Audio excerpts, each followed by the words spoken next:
Usipende mishangazi, utauponza. Utauponza moyo, utauponza.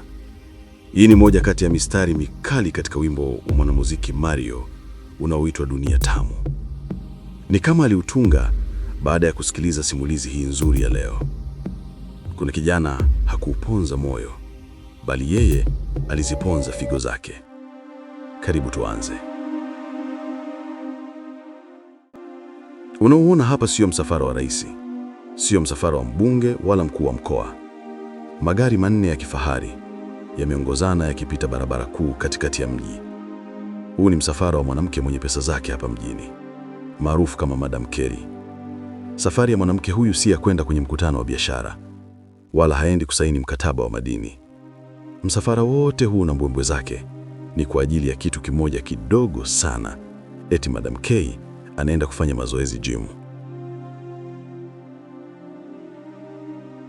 Gari hizi zinafunga breki katika maegesho ya magari mbele ya jengo kubwa la gym kali kuliko zote mjini, maarufu kama Platinum Fitness Center. Mlinzi mmoja mwenye suti nyeusi na miwani myeusi anashuka haraka kutoka kwenye gari la mbele. Anakimbia kuuzunguka mlango wa gari la katikati, kisha anaufungua mlango huo kwa heshima. Kiatu cha bei mbaya aina Maroshin kinakanyaga chini. Anashuka Madam Kerry. Mwanamke huyu ana umri wa miaka 46, lakini kama wasemavyo wahenga, pesa ni dawa, pesa ni sabuni ya roho bana. Imemfanya Madam Kerry agome kabisa kuzeeka. Ukimtazama unampa miaka 30 tena kwa shida sana. Ngozi yake ni laini kama kitoto cha mwaka 2000. Amevaa nguo ya dark blue ya mazoezi inayombana vema na kulichora umbo lake namba 8. Umbo linawatoa udenda vijana na kuwapa wivu wasichana wadogo. Madam Kerry anaingia ndani ya gym kwa mwendo wa maringo. Akiwa ndani, watu wanaacha kunyanyua vyuma. Wanaume wanageuza shingo kumwangalia mwanamke huyu anayejua kumnasa mwanamume yoyote rijali bila hata kumkaribia. Kwenye kona ya ukumbi huu wa mazoezi yupo kijana mmoja mtanashati, anaitwa Edward. Kijana huyu ni miongoni mwa vijana waliomtazama Madam Kerry kwa jicho la tamaa. Leo sio mara yake ya kwanza kumwona. Madam Kerry amekuwa mwenyeji sana hapa. Ndiyo gym pekee ambayo hupendelea kuja kufanya mazoezi. Pamoja na wenyeji huo, lakini kwa Edward amekuwa akimwona kama mpya kila siku. Haishi kumtazama. Maskini kijana huyu hakujua kuwa Madam Kerry ni shetani mwenye sura ya malaika. Na leo ndio ile siku Profesa J alisema ameangukiwa na zari la mentali. Zari hili linamwangukia Edward mara baada ya kukutana tena na Madam Kerry siku ya leo. Ilikuwa ni siku tofauti kuliko zote, siku ambayo ndiyo chanzo cha kumweka Edward katika hatari kubwa ya kumwaga damu. Je, unataka kujua nini kilitokea? Ndugu msikilizaji, naitwa Saul David Brill. Kama ilivyoada, leo tena nakuletea mkasa huu mkali wa kusisimua. Na kukumbusha, kama hujasubscribe channel yetu, tafadhali fanya hivyo sasa kwa kubinya neno subscribe hapo chini, kisha alama ya kengele. Kwa kufanya hivyo, kamwe hutopitwa na simulizi yetu hata moja.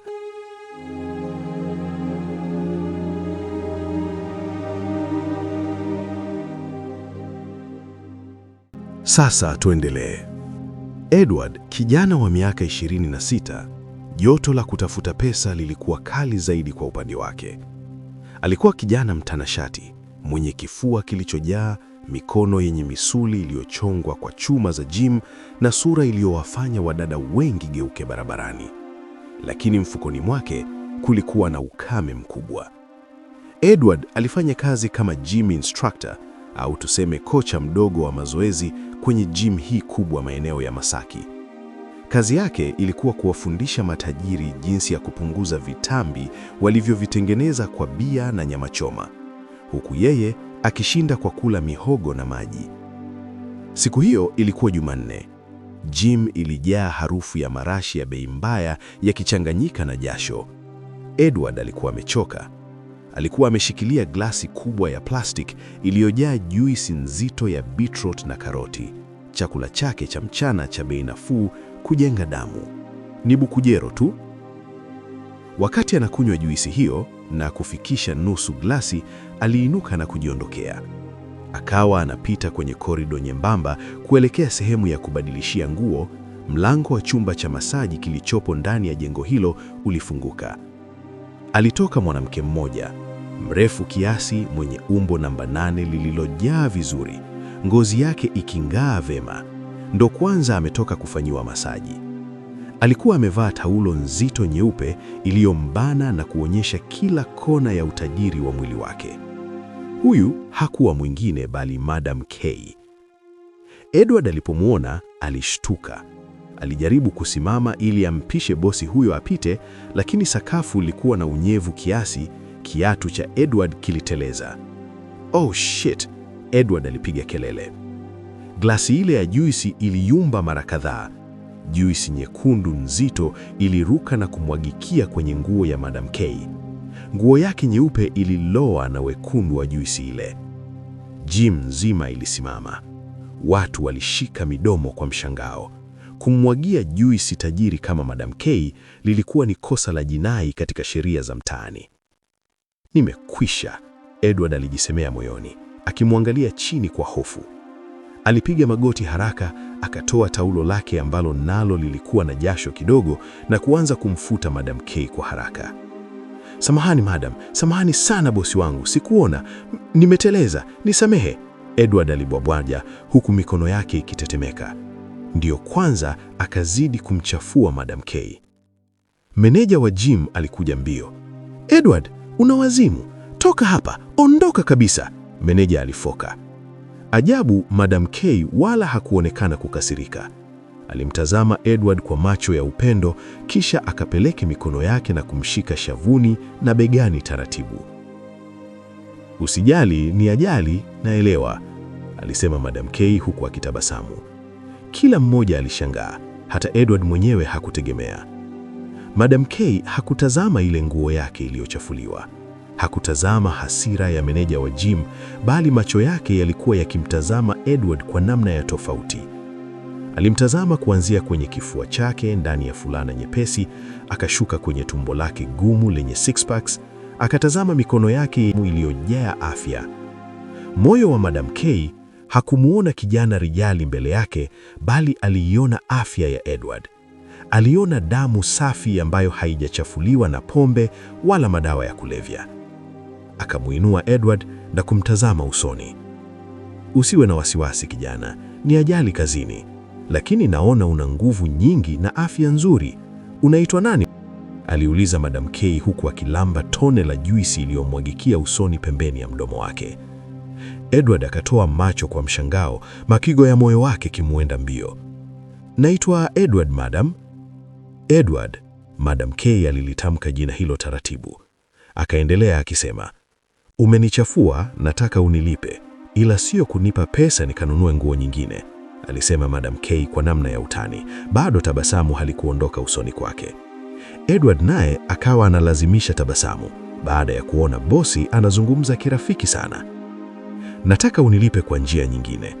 Nahitaji personal trainer nyumbani kwangu, mtu wa kunipa mazoezi binafsi, niache kujihangaisha kuja huku. Mshahara utakuwa mara 5 ya mshahara unaolipwa hapa. Vipi, upo tayari?" Edward aliduaa, ni kama hakusikia vizuri. Awali alikuwa na hofu ya meneja wake kumfukuza kazi baada ya kumwagia bosi juisi. Sasa anajikuta anapokea ofa nono kutoka kwa bosi mwenyewe. Hata wale waliokuwa wakifanya mazoezi waliona mambo yanakwenda kinyume na walivyodhani. Walitegemea kuona Edward akigombezwa na Madam K au walinzi wake, lakini sasa wanashangaa wawili hawa wanazungumza kama ndugu wanaojuana. "Mbona kimya?" "Basi nitakulipa mara 10 ya mshahara unaolipwa hapa. Yaani kama unalipwa 200,000, mimi nitakupa 2,000,000. Unasemaje Edward?" Madam, hakuna anayeweza kukataa ofa kama hiyo. "Nipo tayari madam, tayari kabisa." Edward alijibu pasipo kufikiri mara mbili. Pesa iliyotajwa ilimpumbaza akili. Madam K alitabasamu, tabasamu ambalo Edward alilitafsiri kama la kimapenzi, kumbe lilikuwa la kibiashara. "Vizuri, lakini nina sharti moja. Kabla hujaanza kazi, lazima upime afya yako yote, kila kitu. Ini, moyo, figo, damu na kila kitu. Mimi ni mtu msafi, sitaki kuajiri mtu mwenye magonjwa. Ukikubali hilo, kesho asubuhi dereva wangu anakufuata." "Nakubali madam, mimi mzima wa afya, najiamini, sina tatizo lolote," Edward alijibu kwa kujiamini. Hapo ndipo Edward alipoingia kwenye mtego. Hakujua kuwa vipimo vile havikuwa vya kumlinda Madam K, bali vilikuwa vya kupima kama vipuri vya damu yake vinafaa kwa ajili ya kazi fulani ya siri kwa mwanamke huyo. Ndugu msikilizaji, na kukumbusha, kama bado huja subscribe channel yetu, tafadhali fanya hivyo sasa kwa kubinya neno subscribe hapo chini, kisha alama ya kengele. Utakuwa wa kwanza kupata simulizi zetu mara tu tunapozipandisha hewani. Sasa tuendelee. Tunataka kujua nini kitampata kijana Edward baada ya kunasa kwenye mtego huu wa Madam K, mtego wa kukubali kuitoa damu yake ifanyiwe vipimo. Edward akapewa namba akutane na daktari maalumu wa Madam K siku inayofuata. Vipimo vilitakiwa kuchukuliwa kesho, lakini ajabu, muda huo huo Madam K alimuita daktari wake.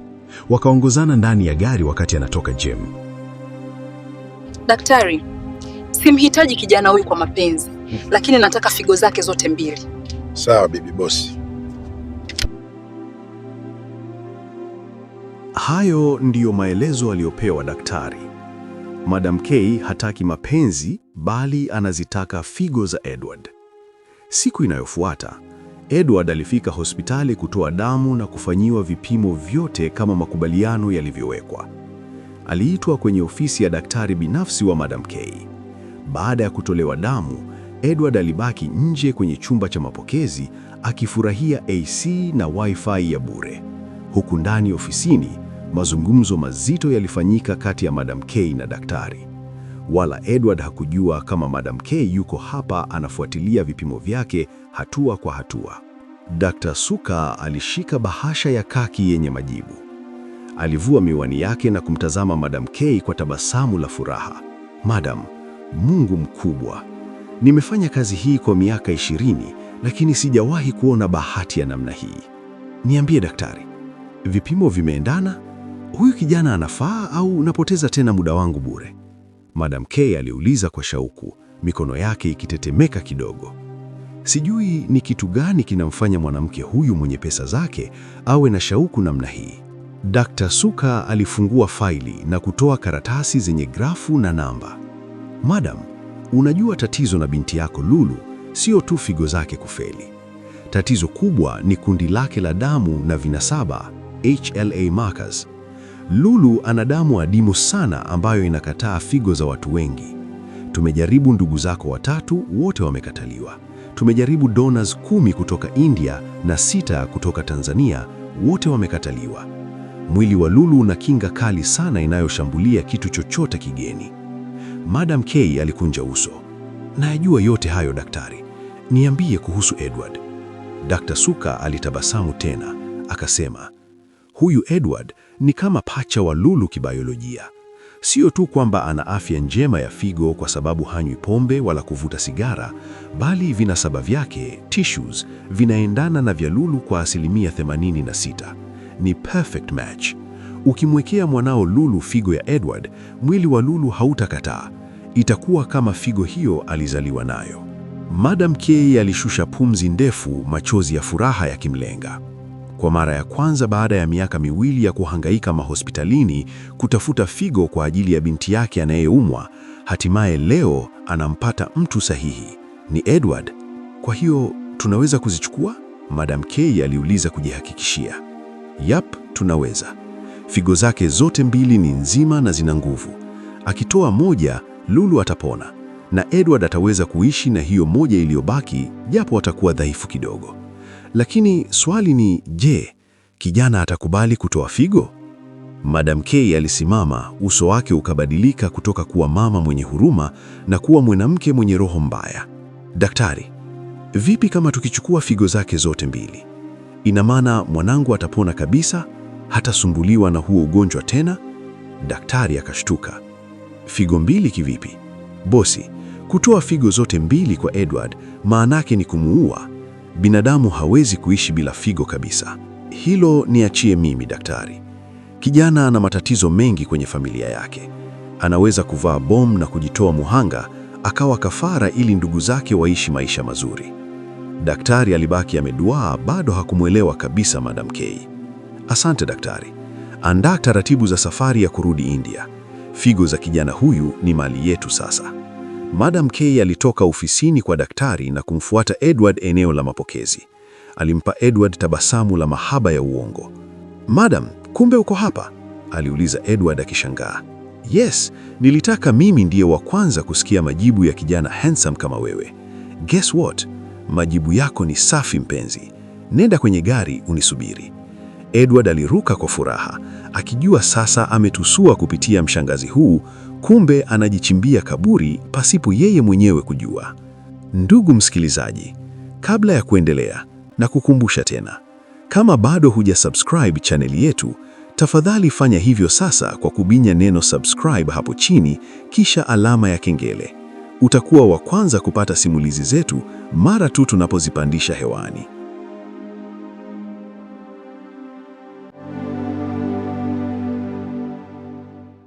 Siku hiyo, Madam K hakwenda kazini wala gym. Alirudi ndani ya jumba lake la kifahari na kupanda ngazi kuelekea ghorofa ya pili, mwisho kabisa mwa korido. Wakati huo alimkabidhi Edward kwa wasaidizi wake wamwonyeshe chumba chake pamoja na mpangilio mzima wa chumba cha mazoezi. Hii ndiyo kazi muhimu ambayo Edward anajua imemleta hapa, kuwa kocha wa mazoezi binafsi ya Madam K. Madam K alifungua mlango wa chumba hicho cha siri kwa kutumia alama ya kidole. Harufu ya dawa kali za hospitali ilimpiga usoni. Chumba hicho kilikuwa kimegeuzwa kuwa wodi ya ICU. Mashine ya kusafisha damu, dialysis machine, ilikuwa inaunguruma kwa sauti ya chini. Kitandani alilala binti mdogo, Lulu, mwenye umri wa miaka 19. Huyu ni mtoto wake wa kumzaa. Anampenda sana. Lulu alikuwa amepungua mno mwili wake. Ngozi yake ilikuwa imepauka na kuwa na rangi ya kijivu, na macho yake yalikuwa yameingia ndani kwa uchovu wa maradhi. Mirija ilikuwa inaning'inia mkononi mwake ikisafisha damu. Lulu alipomwona mama yake, alijaribu kutabasamu kwa shida. "Mama, umerudi?" Lulu aliongea kwa sauti ya kunongona. Madam K alisogea na kupiga magoti pembeni ya kitanda. Alishika mkono wa binti yake uliokuwa wa baridi. Machozi yasiyo na unafiki yalimtoka. Hapa hakuwa jimama katili, alikuwa mama anayeumia kumwona mwanaye akiteseka. Madam K alisema kwa sauti inayotetemeka, "Lulu wangu, vumilia kidogo tu mwanangu. Mungu amesikia kilio chetu." "Kwani madaktari wamepata figo mama?" Lulu aliuliza, macho yake yakijaa matumaini hafifu. Madam K alimwangalia mwanaye machoni na kusema kwa msisitizo, "Safari hii tumepata. Yupo kijana mmoja, anaitwa Edward. Yuko hapa hapa nyumbani. Daktari amethibitisha leo kuwa figo yake inakufaa kwa 100%. Ni kijana mwenye nguvu, ana damu safi." Lulu alikohoa kidogo. "Lakini mama, amekubali. Unajua kutoa figo sio mchezo." Madam K alimnyamazisha mwanaye kwa kumwekea kidole mdomoni. "Shh, usiwaze kuhusu hilo. Wewe waza kupona tu mwanangu. Yeye ni mtu mzima, anaweza kuishi na figo moja. Wewe unahitaji hiyo figo kuliko yeye. Nimeshamalizana naye. Wiki 2 zijazo tunaenda India. Utapona Lulu. Utarudi shule. Utacheza na marafiki zako. Na kuhakikishia, sitakubali ufe wakati tiba yako inatembea hapa hapa sebuleni kwetu." Madam K alibusu paji la uso la mwanaye, kisha akasimama na kuweka uso wa kazi. Alijua sasa kazi imeanza, kumteka Edward kiakili, kumlisha vizuri na kumwandaa kwa ajili ya kisu cha upasuaji. Naam, mambo yanazidi kuwa mambo. Ndugu msikilizaji, na kukumbusha tena, kama bado hujasubscribe chaneli yetu, tafadhali fanya hivyo sasa kwa kubinya neno subscribe hapo chini, kisha alama ya kengele. Utakuwa wa kwanza kupata simulizi zetu kama hizi mara tu tunapozipandisha hewani. Sasa tuendelee kusikiliza sakata hili la Edward na jimama lenye pesa. Maisha ya Edward yalibadilika kwa kasi ya ajabu ndani ya siku chache.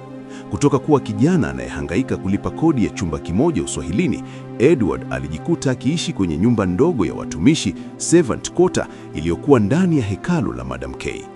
Japokuwa iliitwa nyumba ya watumishi, ilikuwa ya kifahari kuliko nyumba nyingi za kawaida.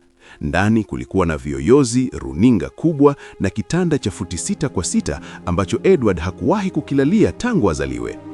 Alipewa pia gari ndogo aina ya Toyota IST kwa ajili ya mizunguko yake binafsi. Edward alijiona ameshinda bahati nasibu ya maisha. Kazi yake ilikuwa nyepesi. Asubuhi alimsimamia Madam K kufanya mazoezi ya kukimbia kuzunguka ua, na jioni walifanya mazoezi ya viungo kwenye gym binafsi iliyoko ghorofa ya kwanza. Mara kadhaa Madam K alikuwa akimwekea mitego ya kimahaba kijana huyu pindi wanafanya mazoezi ili kumweka karibu. Edward naye pasipo kujua akaamini siku si nyingi atakwenda kuichapa tamu ya mshangazi huu, kwani dalili zote zilionyesha. Lakini kulikuwa na masharti ambayo Madam K aliyaweka na kuyakazia sana. Masharti ambayo Edward aliyatafsiri kama upendo, kumbe yalikuwa ni maandalizi ya kutolewa figo zake. Edward, Madam K iliita kwa sauti ya kubembeleza ikiwa ni siku ya 3, huku akimwangalia kwa jicho la kibiashara.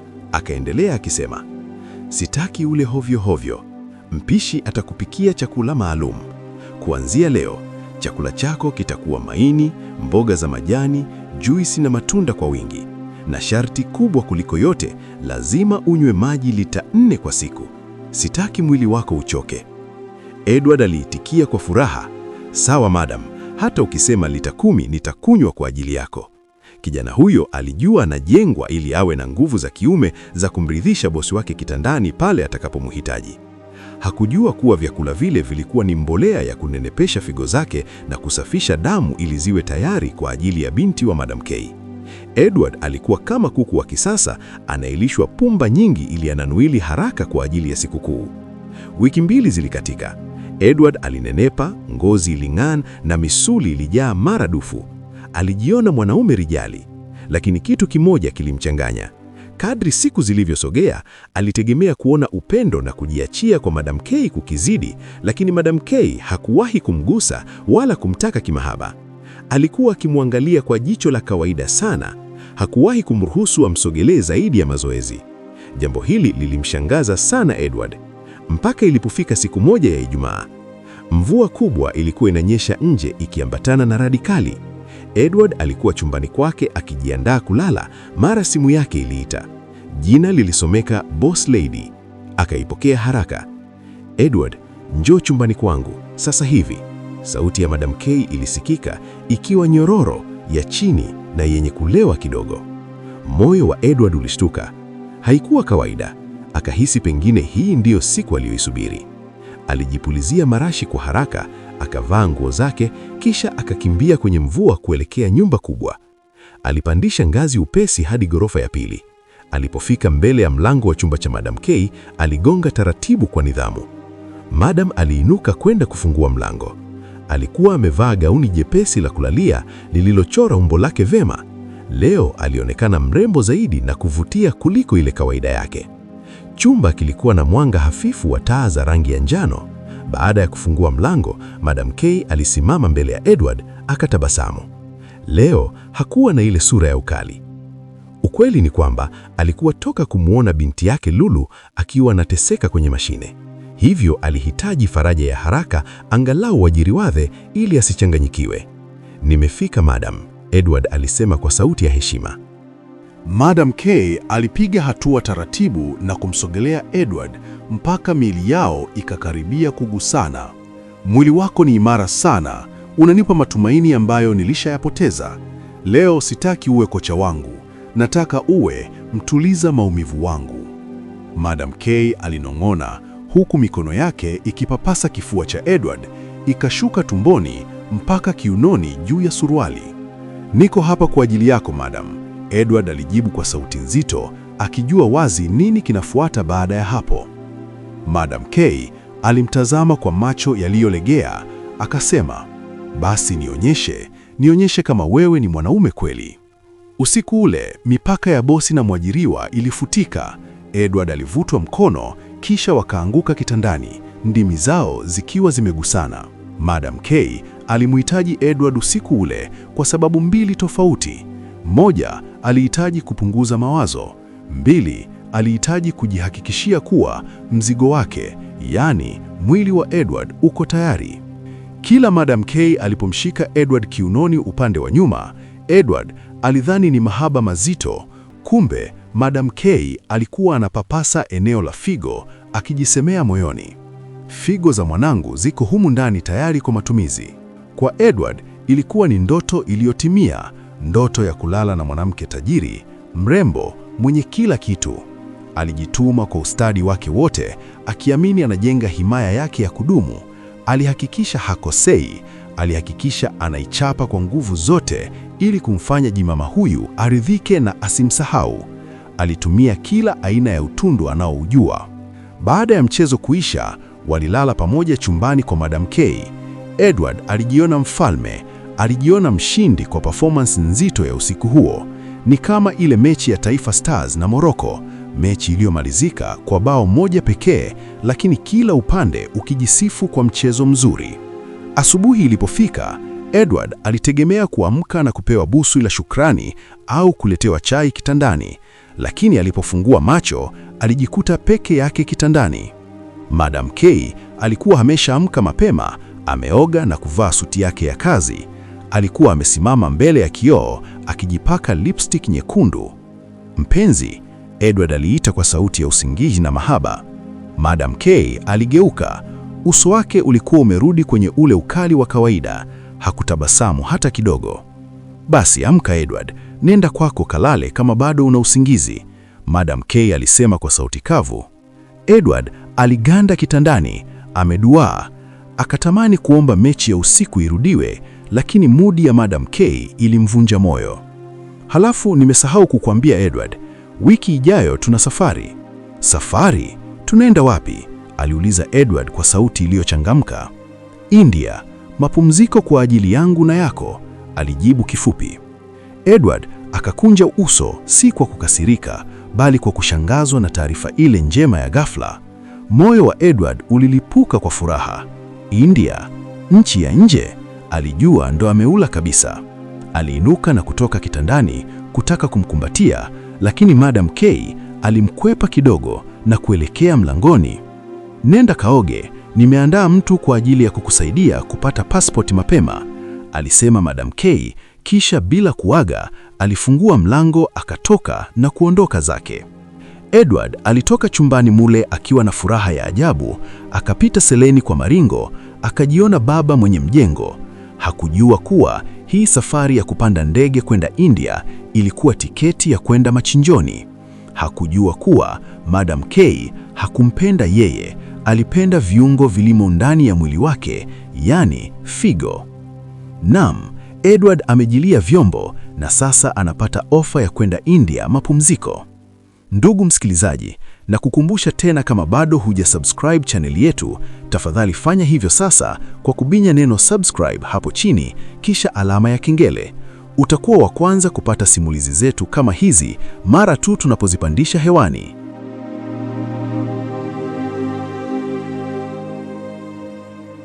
Siku mbili kabla ya safari ya India, jumba la kifahari la Madam K lilijaa harakati za maandalizi. Edward alikuwa amepewa suti mpya za bei mbaya, viatu vikali na bahasha yenye pesa taslimu shilingi milioni 5 kama pesa ya maandalizi yake ya ziada. Kijana huyo maskini alijiona amefika, alijiona mjanja wa mjini aliyemnasa mwanamke tajiri. Hakujua kuwa hizo nguvu ambazo Madam K anazitumia hazikuwa kwa ajili ya mapenzi wala bata, bali zilihitajika ili mwili wake uhimili kisu cha upasuaji. Usiku huo, Madam K alichelewa kurudi nyumbani. Alimpigia simu Edward na kumwambia na kikao cha dharura na wafanyakazi wake kwenye kampuni kabla ya kuondoka kwenda India. Edward alibaki nyumbani peke yake. Ilipofika saa 5 usiku, bado Madam K hajarudi. Wivu wa kijinga ukaanza kumwandama Edward. Alitamani kujua mwanamke huyo atarudi saa ngapi, maana sio kawaida yake. Au amepata mwanaume huko nje wanaagana? Edward alijiuliza huku akiinuka, akili yake ikamtuma aende sebuleni akae huko na kumsubiri mpaka atakaporudi. Alitoka kwenye chumba chake cha 7 quarter na kuingia jumba kuu, akiwa ndio kwanza anapandisha juu ghorofani, mara asikia sauti ya mtu anakohoa kwa nguvu. Kisha akasikia sauti nyingine asiyoielewa, mungurumu wa mashine na sauti fulani ngeni. Ti, ti, ti. Ilikuwa sauti ya mashine ikilia kwa mbali. Sauti ile ilitokea ghorofa ya pili, mwisho wa korido. Hali ya udadisi ikamvaa Edward, akapanda ngazi kimya kimya. Kabla hajafika, anamwona mtumishi wa ndani akitoka ndani ya chumba fulani, anasukuma toroli dogo lenye sahani za chakula, maji na makolokolo mengine ndani. Ni wazi alionekana anatoka kutoa huduma fulani ndani ya chumba kile. Edward alijificha nyuma ya ukuta, akasubiri mpaka mtumishi huyo apite, ndipo naye akaanza kupiga hatua kuelekea mlango wa kile chumba. Alitamani kujua ni nani yuko ndani ya chumba kile anahudumiwa kama mfalme. Kwa bahati nzuri, mlango haukuwa umefungwa. Edward aliusukuma taratibu, mlango ulifunguka bila kelele. Kile ambacho Edward alikiona kilimfanya akunje ndita kwa mshangao. Akiwa katika mshangao huo, mara akasikia vishindo vya mtu anakuja upande ule wa chumba alichomo. Alikuwa ni yule mtumishi. Hakuwa na mambo mengi. Alifika na kuufunga mlango vema kwa alama za vidole, fingerprint. Kisha akaondoka zake pasipo kujua kuna mtu ameingia ndani na amemfungia. Edward naye alijificha nyuma ya mlango. Hata alipoona mlango umefungwa, hakujali sana, akihisi ni rahisi kuufungua mlango kama vile alivyoingia. Alichojali kwa sasa ni kile anachokiona mbele yake. Chumba hiki ambacho awali aliwahi kuelekezwa kuwa ni store, kumbe haikuwa kweli. Kilikuwa chumba cheupe chenye baridi kali ya AC na harufu nzito ya dawa za hospitali ikiwa imejaa hewani. Katikati ya chumba kulikuwa na kitanda cha wagonjwa cha kielektroniki. Pembeni yake kuna mashine kubwa ya kusafisha damu, dialysis machine, ilikuwa inaunguruma huku ikizungusha damu kupitia mirija. Kitandani amelala msichana mdogo mwenye sura nzuri lakini iliyofubaa kwa maradhi. Ngozi yake ilikuwa imepauka na kuwa na rangi ya kijivu, mifupa ya taya imetoka na macho yake yalikuwa yameingia ndani kwa uchovu. Huyu alikuwa Lulu, binti kipenzi na wa pekee wa Madam K. Edward alipigwa na butwaa. Alitaka kurudi nyuma na kukimbia, lakini miguu yake iliganda sakafuni. Ghafla, Lulu alifungua macho. Alipomwona Edward mlangoni, hakushtuka wala kupiga kelele. Badala yake, alimtazama kwa jicho la huruma, shukrani na maumivu. "Kaka Edward," Lulu aliita kwa sauti ndogo iliyokauka. Edward alishtuka. "Ananijua?" Ndiyo, ni mimi Edward," alijibu kwa kigugumizi, akisogea hatua moja mbele. Lulu alijaribu kuinuka kidogo ili amuone vizuri malaika wake, lakini mwili haukuwa na nguvu. Alitabasamu, tabasamu la huzuni. "Mbona kama umeshtuka kuniona? Mimi ndiyo Lulu, binti wa Madam K. Mama ananiambia habari zako kila siku. Amekuwa akisema wewe ni mtu mwema sana." "Binti wa Madam?" Edward alishangaa, mdomo ukiwa wazi. Akapiga hatua nyingine 3 sasa, akawa karibu zaidi na kitanda cha Lulu. Akameza mate na kusema, "Sikujua kama Madam K ana mtoto. Pole sana Lulu. Unaumwa nini? Mbona umewekewa mashine?" Lulu alimtazama Edward kwa mshangao kidogo. Kwani mama hakukuambia?" "Kuniambia nini?" "Edward, wewe si ndio Edward? Unaishi hapa kwetu?" "Ndiyo, ni mimi Edward." Edward alijibu kwa kujiamini. Lulu alishusha pumzi nzito, akaonekana kutafakari jambo. Mwisho akaonyesha ile mashine ya kusafisha damu kwa kidole chake chembamba. "Figo zangu zote 2 zilikufa mwaka juzi, kaka Edward. Nimekuwa nikiishi kwa mashine hii, nateseka sana. Kila siku ninaomba Mungu anichukue nipumzike, maana maumivu ni makali." Moyo wa Edward ulijaa huruma. Alimwona binti mdogo, mtoto wa tajiri, lakini anateseka kiasi hicho. Lakini hakuelewa ni kwa nini Madam K amemficha siri hii. "Pole sana mdogo wangu. Mungu ni mwema, atakuponya," Edward alimwambia kwa dhati kutoka moyoni. "Ameshaniponya kaka Edward. Mungu amekuleta wewe. Mama ameniambia wewe ndiye mwokozi wangu, lakini nashangaa kuona unajifanya hujui kitu. Niambie unanitania tafadhali," alisema Lulu, machozi yakianza kumlenga.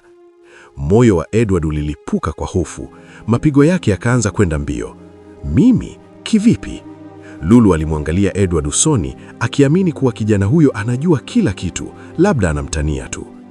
"Mama alisema mmekubali kunipa figo yako moja." Lulu aliongea kwa hisia, sauti yake ikimchoma Edward kama mkuki. Lulu akaongeza akisema, Alisema mmepima na daktari mkakuta tunaendana na umekubali twende India wiki hii kufanya upasuaji ili niokoe. Asante sana Edward, asante kwa kukubali kunipa figo yako. Sijui nikulipe nini kaka yangu, unaniokoa na kifo. Dunia ilisimama kwa Edward. Masikio yake yalianza kuhisi sauti ya mvumo wa ajabu. Akahisi chumba kizima kinazunguka. Maneno ya Lulu yalijirudia kichwani. Umekubali kunipa figo. Mmepima na daktari. Tunaenda India kufanya upasuaji. Ghafla, picha zote zikaungana kichwani kwa Edward. Akakumbuka matukio yote kuanzia vipimo vya afya alivyoambiwa na Madam K kuwa ni kwa ajili ya kuangalia usalama wa afya yake. Chakula maalum cha maini na mboga, zile lita 4 za maji kila siku, katazo la pombe na sigara, gari la kifahari, posho ya mamilioni na hata lile tendo la ndoa usiku ule wa mvua. Vyote havikuwa kwa sababu amependwa. Vyote vilikuwa ni gharama ya kununua kiungo chake. Edward hakuwa mpenzi wala kocha wa mazoezi. Edward alikuwa mbuzi wa kafara. Alikuwa spare part inayotembea ambayo tayari imelipiwa advance. Miguu ya Edward iliishiwa nguvu. Alianguka chini na kupiga magoti pembeni ya kitanda cha Lulu. Jasho jembamba la baridi lilimtiririka. Edward? Lulu aliita kwa hofu. Akauliza, mbona unalia? Ni kweli hukujua kitu? Edward alimwangalia yule binti. Hakuwa na hatia. Alidanganywa na mama yake kama yeye alivyodanganywa. Lulu alidhani Edward ni msamaria mwema, kumbe Edward ni mhanga wa utapeli kutoka kwa mama yake. Naam, sasa kumeanza kuchangamka. Edward atafanya nini? Ndugu msikilizaji, na kukumbusha tena, kama bado hujasubscribe channel yetu, tafadhali fanya hivyo sasa kwa kubinya neno subscribe hapo chini, kisha alama ya kengele. Utakuwa wa kwanza kupata simulizi zetu kali kama hizi mara tu tunapozipandisha hewani. Sasa tuendelee. Lulu. Edward aliita kwa sauti ya uchungu, koo likimkauka. Lulu akageuka vema kumtazama. Mama yako hakuniambia kuwa naenda kutoa figo huko India. Aliniambia tunaenda mapumziko tu. Yani Edward akaishia hewani, ameshindwa kumalizia sentensi yake. Uso wa Lulu ulibadilika ghafla. Rangi ya kijivu ilizidi usoni mwake. Matumaini yaliyokuwa machoni mwake yalipotea. Alianza kulia kwa kwikwi. Mama yako amekudanganya. Nilijua hawezi kupata mtu wa hiari kirahisi hivyo. Edward, tafadhali ondoka. Kimbia. Mama yangu ni hatari. Akikukuta hapa hata kuacha salama. Edward alichanganyikiwa. Huruma ilimjaa. Alimwonea huruma binti huyu asiye na hatia, lakini pia uhai wake ulikuwa na umuhimu mkubwa kwa sasa.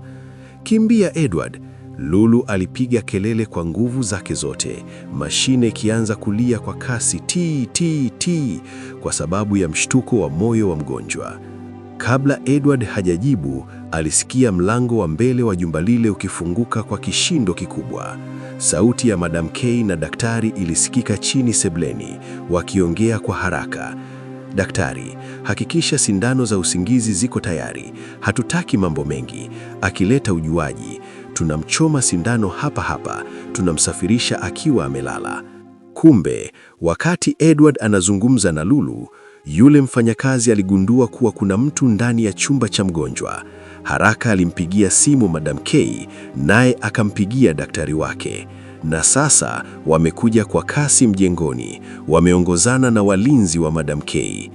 Edward alimtazama Lulu kwa mara ya mwisho. Binti huyo alinyosha kidole dirishani. Pita dirishani. Kimbia kaka, usije ukafa kwa ajili yangu. Kimbia, nenda mbali.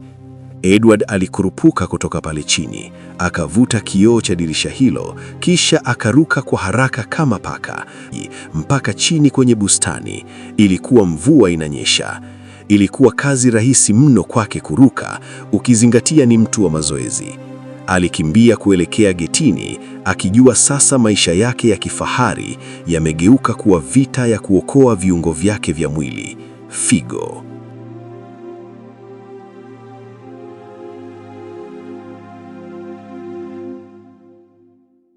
Mvua ilizidi kunyesha. Edward alikuwa amejificha kwenye kona ya ukuta jirani na bustani za maua, mahali penye giza, akihema kwa nguvu, mwili wake umeloa chapa chapa. Aliangalia kuta za uzio wa jumba lile, zilikuwa ndefu sana, na juu yake kulikuwa na waya za umeme, electric fence. Kishindo cha mlango wa chumba cha Lulu kifunguliwa kwa kasi kilisikika. Madam K, daktari na walinzi wawili wenye suti nyeusi waliingia ndani wakiwa tayari kumkamata Edward na kumdhibiti chini ya mikono yao. Hivyo ndivyo Madam K alivyotaka. Waliduaa baada ya kuona chumba ni kitupu, Edward hayupo. Mapazia yalikuwa yanacheza kwa upepo mkali uliokuwa unaingia kupitia dirisha lililo wazi. Huko nje, mvua inamwagika isivyo kawaida. Amekimbia, ameruka kupitia dirishani, mlinzi mmoja alipiga kelele huku akichungulia dirishani. Kabla Madam K hajasema neno, sauti ya mashine ya dialysis ilianza kupiga kelele kwa kasi ya ajabu. Daktari alikimbilia kwenye kitanda. Alimtazama Lulu kwa mshtuko. Mapigo ya moyo wa binti huyo yalikuwa yamebadilika mno, yanakwenda kasi. "Madam," daktari aliita huku akigeuka kwa hofu. "Mgonjwa anapoteza fahamu, hali yake ni mbaya sana. Ita ambulance haraka sana, tunatakiwa kumkimbiza hospitali sasa hivi." Madam K alichanganyikiwa, alishika kichwa. Hofu yake haikuwa kumpoteza mwanae tu, bali hofu yake ilikuwa pia kumpoteza Edward, mtu pekee mwenye figo zinazoweza kumwokoa mwanae. Madam K alipiga kelele akitoa maagizo haya ya kikatili akisema, "Walinzi, sambaenini kila kona ya nyumba, mtafuteni huyo kijana, hakikisheni hatoki nje ya geti, mleteni kwangu akiwa hai." Wakati huo huo, chini bustanini, Edward alikuwa kwenye wakati mgumu. Mvua inakuwa inanyesha kama vile mbingu zimefunguka. Alikuwa amejaa matope mwili mzima. Walinzi nao walikuwa wengi. Tayari taarifa za kutoroka kwake zilisambaa kwa kasi. Tochi zilimulika huku na kule kama wanamtafuta mwizi sugu. Edward alijificha kwenye kichaka cha maua. Kila akijaribu kugeuka, anaona mwanga wa tochi. Njia zote zilifungwa. Ghafla, vingora vya gari la ambulance vilisikika vikiingia getini kwa kasi. Gari la wagonjwa lilipaki mbele ya mlango mkuu. Daktari na wauguzi walitoka mbio na stretcher kumfuata Lulu. Kulikuwa na purukushani kubwa. Madam K alikuwa anapiga kelele. Walinzi walikuwa wamechachamaa kutoa msaada wa kumbeba Lulu, binti mpendwa wa Madam K. Kwa sekunde kadhaa, wakasahau jukumu la kumsaka Edward. Huo ndio ulikuwa mwanya ambao Edward aliutafuta. Akiwa kameinama, alinyata haraka katikati ya mvua na giza. Alilisogelea gari la Madam K, Range Rover nyeusi, ambayo dereva alikuwa ameshaingia ndani na kuwasha engine akisubiri bosi wake aingie. Kwa kuwa dereva alikuwa anaangalia purukushani za ambulance mbele, hakuona nyuma. Edward alifungua buti la gari hilo taratibu. Alijirusha ndani. Alijifunika na makoti makubwa yaliyokuwemo humo. Moyo wake ulikuwa unadunda kwa nguvu kama vile unataka kuchomoka. Dakika chache baadaye, Madam K alitoka ndani akiwa ameongozana na daktari wake, akaingia kwenye gari hilo. Msafara ulianza. Magari yalitoka getini kwa kasi. Safari hii ya usiku kwa usiku kuelekea hospitali ilianza, huku Edward akiwa ndani ya gari la adui yake Madam K, amejificha kama zigo la magendo. Naam, hatimaye Edward amefanikiwa kutoroka jumba la kifo, lakini bado yuko karibu na adui yake Madam K. Ndugu msikilizaji, kabla hatujaendelea, na kukumbusha tena jambo hili la msingi. Ili kupata simulizi kali kama hizi kwa haraka mara tu zinapokuwa hewani, basi hakikisha umesubscribe channel yetu.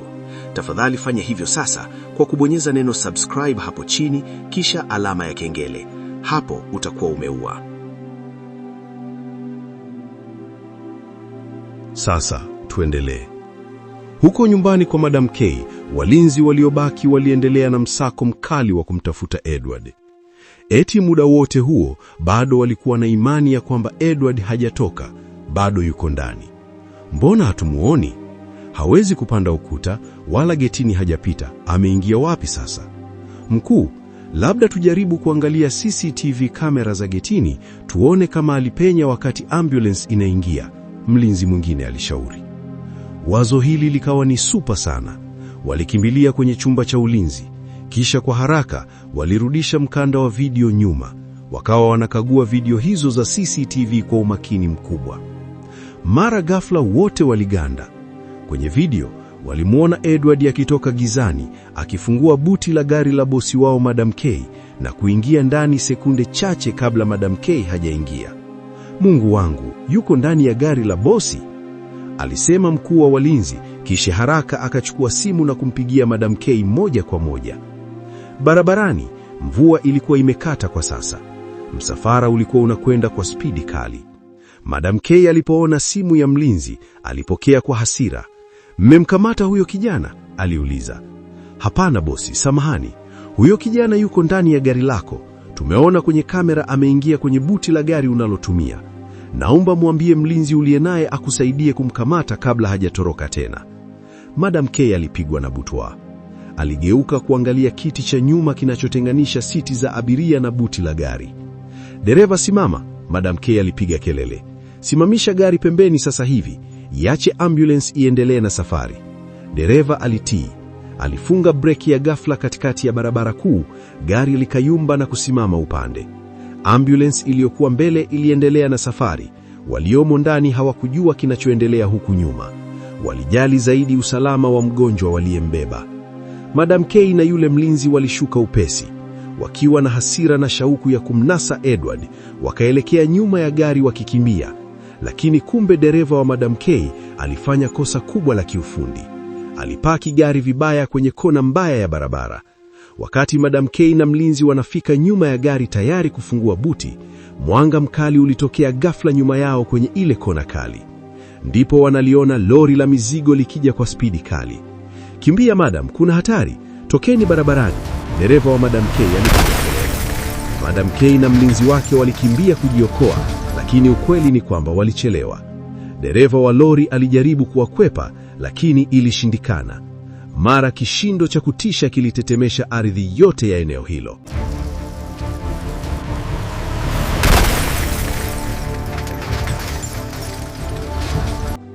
Lori lile liliwapitia Madam K na mlinzi wake, likawabana kwenye gari lao wenyewe kabla ya kupitiliza na kwenda pembeni, kisha likarudi barabara kuu na kupotelea gizani. Madam K na mlinzi wake walisagwa vibaya sana. Dereva wa Madam K alipoona bosi wake amegongwa vibaya na hana dalili za uhai pale chini, alifungua mlango na kukimbia porini, akiogopa kesi hii ngumu ya kujibu.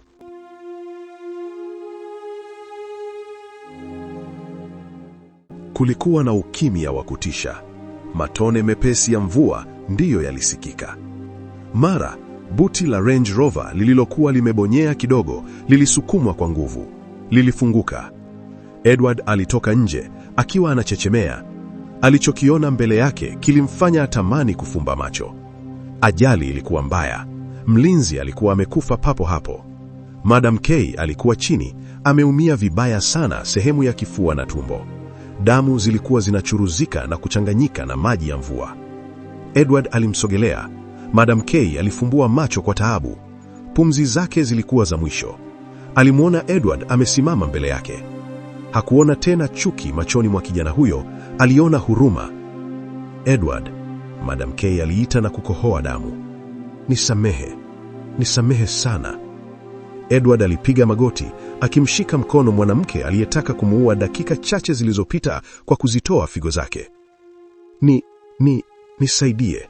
Mimi nakufa, lakini Lulu hana hatia. Na kuomba, usimwache afe." Madam K aliongea kwa sauti ya kukata roho, na baada ya kusema hayo, kichwa chake kililala upande. Mwanamke tishio mjini, mwanamke mwenye pesa na kiburi, alikata roho pale barabarani akiwa ameshikwa mkono na kijana maskini aliyetaka kumdhulumu figo zake. Edward alisimama, akamtazama marehemu, kisha akatazama mbele ambulance ilikoelekea, akavuta pumzi ndefu na kuitoa taratibu. Je, ungekuwa wewe ni Edward, ungefanya nini kwenye wakati mgumu kama huu? Kabla ya kuendelea, na kukumbusha tena kubonyeza neno subscribe ili usikose vigongo vikali kama hivi. Tuendelee. Ni wiki 3 zimepita sasa tangu kutokea ajali ile mbaya iliyochukua uhai wa Madam K na mlinzi wake. Hapa ni ndani ya hospitali maarufu nchini India inayojulikana kwa jina la Apollo International Hospital, New Delhi. Hali ya hewa ilikuwa tulivu, yenye ubaridi wa AC na harufu ya usafi wa hali ya juu ndani ya korido ndefu za hospitali hii ya kifahari. Taa nyeupe ziling'aa, zikifanya sakafu imeremete kama kioo. Ghafla, taa nyekundu iliyokuwa juu ya mlango wa chumba cha upasuaji, theater, ilizimika na taa ya kijani ikawaka. Milango mikubwa miwili ilisukumwa na kufunguka. Kimya cha koridoni kilivunjika na milio ya magurudumu ya vitanda vya wagonjwa vilivyokuwa vinasukumwa nje kwa wakati mmoja. Vilikuwa vitanda viwili vilivyotoka sambamba, vikienda mwendo mmoja kama reli za treni. Kwenye kitanda cha kushoto alilala Lulu, binti ambaye wiki chache zilizopita alikuwa na rangi ya kijivu na ngozi iliyokauka. Sasa alionekana mtulivu kama malaika aliyelala. Ingawa alikuwa bado hajazinduka kutoka kwenye ganzi nzito, mashine ndogo ya monitor iliyokuwa imening'inia pembeni ya kitanda chake ilitoa milio ya matumaini, ikionyesha kuwa mapigo ya moyo wa binti huyo sasa yalikuwa imara.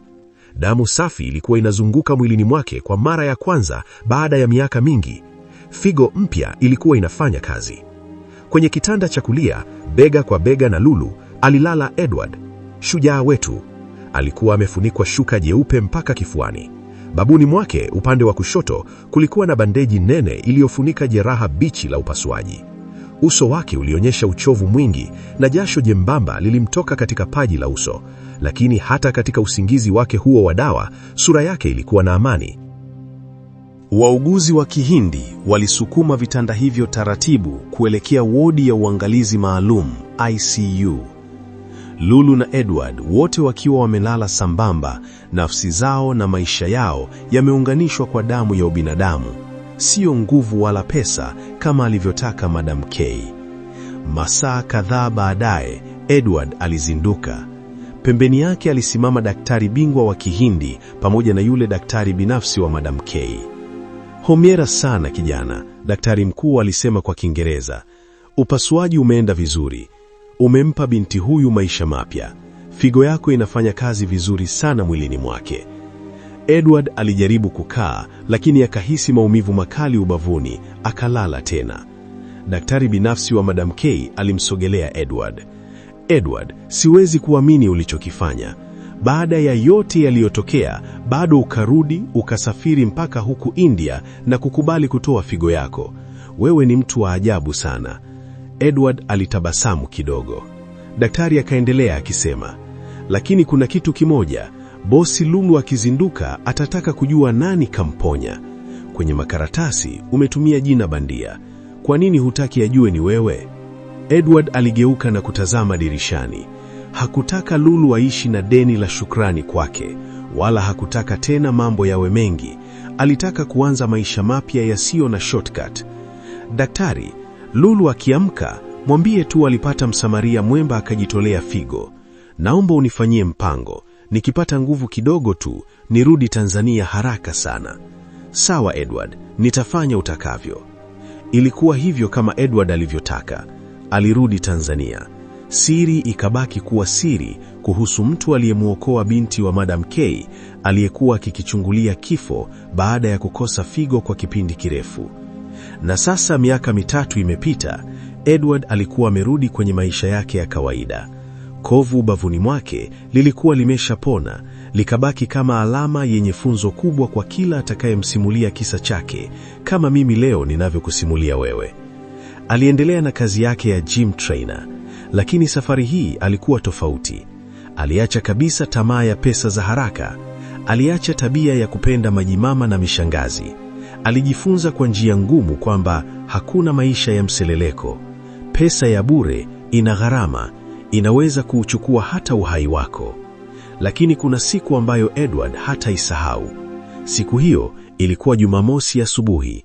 Edward alikuwa anapanga vyuma vya gym. Ghafla kulikuwa na ugeni mzito. Magari ya kifahari yaliingia na kupaki nje. Walinzi walishuka na kufungua mlango. Aliingia mwanamke mmoja mrembo sana. Alivaa gauni refu la heshima lakini la bei mbaya. Ngozi yake ilikuwa inang'aa. Macho yake yalijaa furaha na afya. Hakuwa Madam K, yeye alikuwa kijana zaidi, katoto ka 2000 hivi. Edward aliposimama kumwangalia, Alihisi sura hiyo sio ngeni, lakini alishindwa kuikumbuka haraka. Msichana alimsogelea Edward huku walinzi wakibaki nyuma hatua kadhaa. Msichana yule alimtazama Edward na kutoa tabasamu pana. "Unashangaa nini, kwani hunikumbuki?" aliuliza kwa sauti nyororo iliyojaa furaha ya kukutana na Edward. Edward alitikisa kichwa. "Samahani dada, sura yako ni ngeni kidogo." Yule dada akatabasamu tena, kisha akapiga hatua nyingine mbele, akasogea karibu zaidi na Edward. "Nimekuja kumwona mtu ambaye naishi na sehemu ya mwili wake ndani ya mwili wangu," alisema yule dada huku akishika tumbo lake upande wa figo. "Lulu?" Edward aliita huku akishangaa. Ni kweli kumbukumbu zake zilirejea. Binti aliyesimama mbele yake hakuwa mwingine bali Lulu, mtoto wa marehemu Madam K. Ana miaka 23 sasa. Ni pisi ya kwenda. "Ndiyo, ni mimi Lulu. Daktari aliniambia ukweli wote mwezi uliopita baada ya kumuuliza sana. Aliniambia wewe ndiye uliyenipa uhai huu kwa kutoa figo yako moja. Niambie, kwa nini hukutaka nijue kama ni wewe Edward?" Edward aliinamisha kichwa chini. Lulu alisogea na kumshika mkono. Wakati huo watu wote ndani ya gym waliacha kufanya kile wanachokifanya, wakawa wanawatazama wao. "Edward, baada ya mama yangu kufa nimebaki peke yangu. Niko mpweke sana. Licha ya kwamba pesa ninazo, majumba, magari, lakini sina mtu wa karibu wa kunipa faraja ya kweli. Wewe ndio mtu pekee wa thamani uliyebaki kwenye hii dunia. Nipo tayari kukupa kila kitu changu, lakini usinikimbie tena Edward. From now, you're my man. Please usiseme hapana." Lulu aliongea kwa hisia kali akiwa ameshikilia mikono ya Edward kwa nguvu. Edward alimtazama dada huyu ambaye ni tajiri mtoto, akakumbuka mateso aliyopitia. Akagundua kuwa Mungu hamtupi mja wake. Alitoa sadaka ya figo. Mungu amemrudishia mwanamke huyu ambaye anaweza kuwa mke bora kwa siku za usoni. Wote wanaishi na figo moja. Kwani kuna ubaya gani wakiishi pamoja? Edward alitabasamu, akamvuta Lulu na kumkumbatia. Lulu akaongeza utundu mwingine zaidi. Alichokifanya ni kuuvaa mdomo wa Edward na kuanza kumwagia mvua ya mabusu kwa hisia kali pasipokuwa na haya. Mwisho, usisahau kupitia simulizi zetu nyingine nzuri kama hizi kwenye hii chaneli yetu ya Simulizi za Sauti Mix. Usisahau kusubscribe, like na kucomment. Bye bye.